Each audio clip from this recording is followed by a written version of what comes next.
Hello and welcome to Blender Bite Size. In this video I'll be showing you how to make this material procedurally in Blender.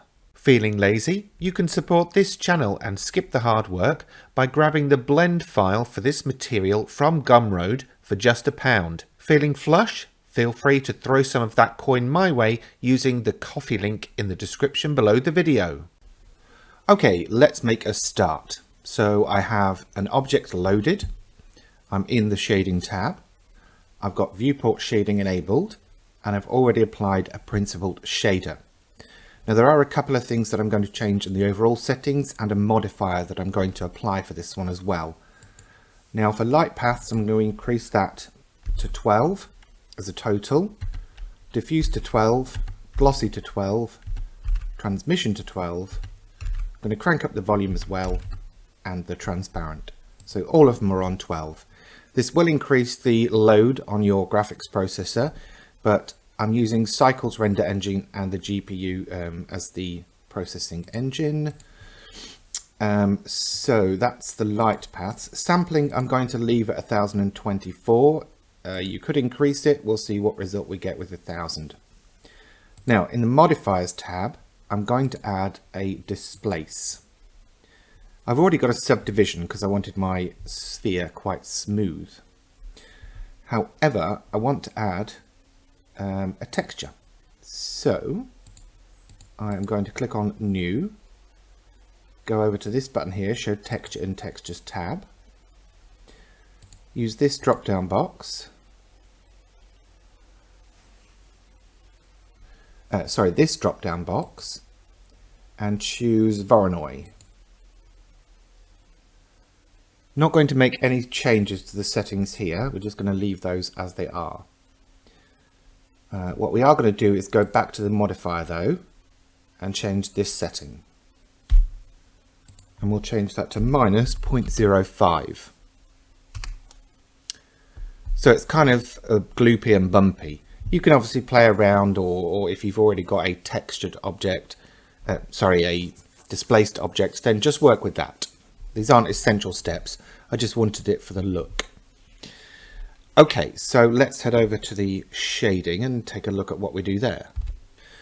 On the principled shader, we're going to change the subsurface to 1. The subsurface color to a shockingly bright green.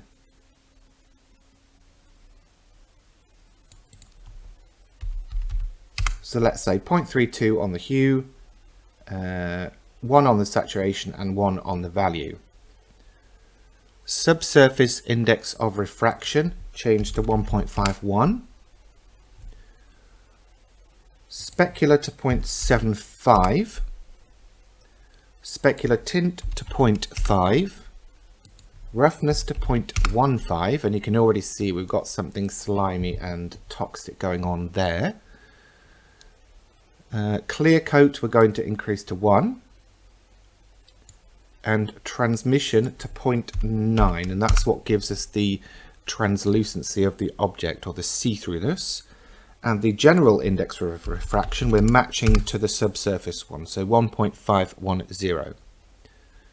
The alpha we are also going to change. We don't usually change this, but we're going to change that to 0.99.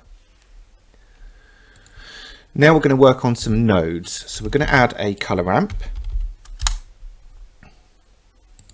That's going to get plugged into the base color of the principled shader. And you can already see the effect there.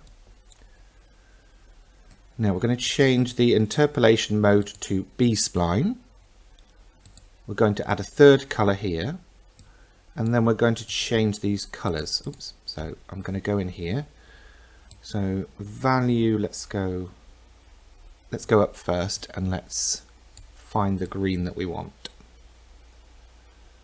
So let's say we want sort of a turquoisey.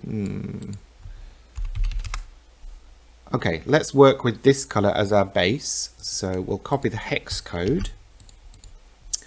But back in here, we're going to drop that down so that we have a dark version of that color.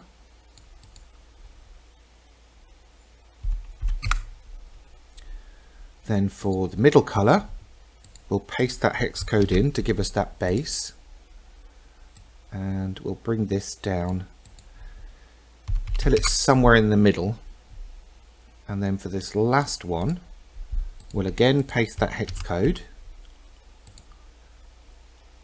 and we're actually going to drop the saturation on this one to lighten it up. So let's say 0.75.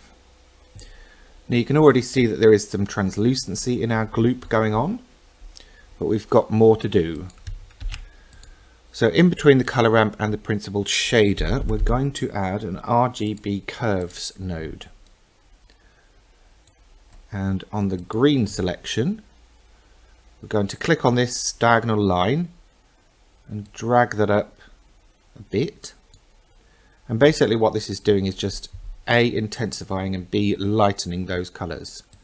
Don't think there's much more. Let's see if the cyan.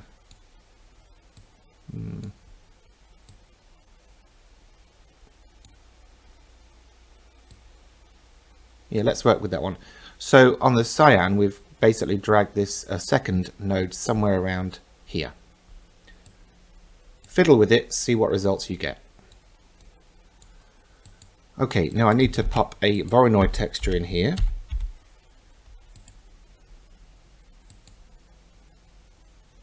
I'm not going to plug it into anything yet, but what I am going to do is press Control, Shift and left click on the node, and that will show us what it looks like without it being plugged through the rest. And that's only if you've got the Node Wrangler add-on enabled, so make sure that is. We're going to leave everything set as it is there, and we're going to press Control T to get us a mapping and a texture, texture coordinate node. The object from the texture coordinate goes into the mapping.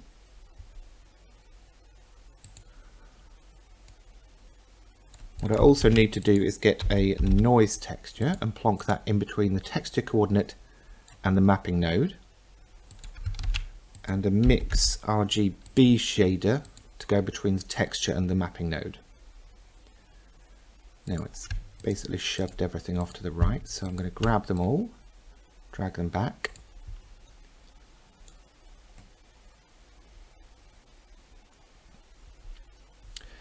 Now we need to take the object property from the texture coordinate and plug that into color 2 of this mix shader.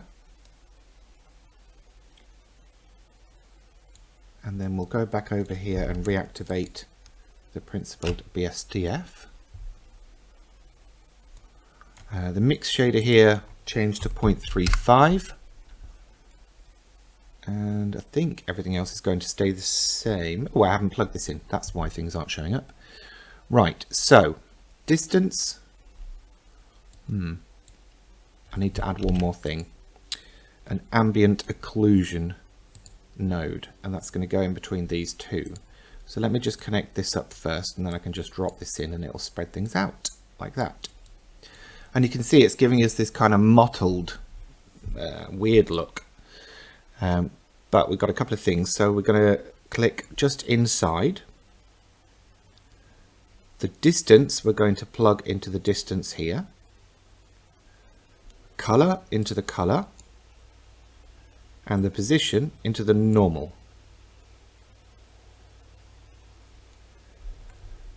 So that's the entire node tree for creating toxic slime. Let's send it through to render and see what we get.